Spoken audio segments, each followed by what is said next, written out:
Well, welcome back, everyone. There's nothing like price action that determines directionality. Do we have it in today's trade? Well, let's go take a quick look-see at the daily candlestick chart of the SPY, the S&P 500 ETF. And at one point today, I'm sure many were sitting back going, this market has got a much better than fair chance to break out. What we let members in the active trader room know is that we can rise all the way up to about that 562.50 to 563-ish area, but it's unlikely we're going to go much further. And in fact, it's much more likely that we start to pull back. Indeed, that is exactly what happened, but we did not pull back to the degree where we are lower than the lows from yesterday. So this leaves the market still in an indecisive consolidation pattern with volume declining into the end of this month, right ahead of Labor Day.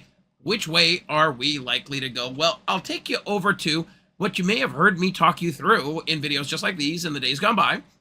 This is a daily chart of the S&P 500 E-minis. And what you can see over here is the Champion Trend Pack Toolkit went through its sequence. Stage 1, 2, and 3 complete with the breakout forecasters ending 5, 6 bars now without, well, 1, 2, 3, 4, 5, and 6th bar today. But we knew right in and around here on the 4th bar that we were starting to get a change in the speed lines, fast speed lines, starting to turn down, officially crossing below on the 5th day. And here we are in a market that did pull all the way down, but did end up closing right under the speed line. So we've got rising support, falling resistance. You've heard Rob talk about this as the kill zone, and we can get whipsawed. Well, that's exactly what happened today. Tomorrow, the core PCE price index, the inflation data that is all important for the Fed, breaks at 8:30 a.m. Eastern time. And it is going to be the biggest determinant likely for market direction. If you think about the bigger picture overall, it really is about the dollar and rates into the end of this week. And what has the dollar done? Well, it got beaten up very recently, and most recently has been in a bounce up, which has been a negative for the market by and large, as we can tell. That bounce up came off the bottom of a 2 standard deviation channel. Momentum is still tilted up, and that trend change is very, very nascent. Tomorrow, the data can come out to slam us back and allow the market to take off and retest those all-time highs and or try to make higher highs. Less likely that that would sustain if it so should happen. However, it's a possibility based on the reversals that we've seen, which is harder to peg when you're in this tight consolidation range and you've got, of course, low volume, sleepier time in the market, but still active here.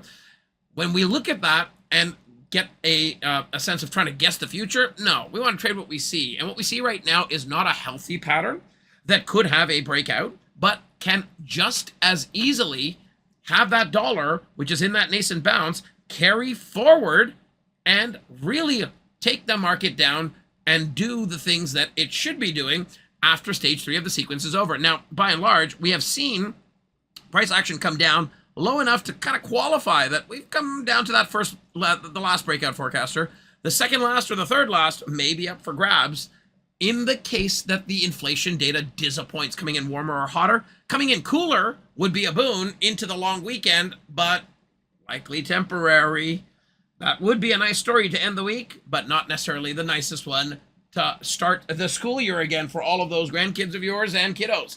Have a wonderful rest of your day for those of you taking a long market weekend and a holiday weekend. Stay safe out there from all of us at BecomeBetterTrader.com and Wealth Charts. Happy long weekend. And for those of you that are going to be here tomorrow in the Active Trader Room and on Wealth Charts, look very much forward to seeing you there. Thanks for watching. Have a great rest of your day, folks. Bye for now.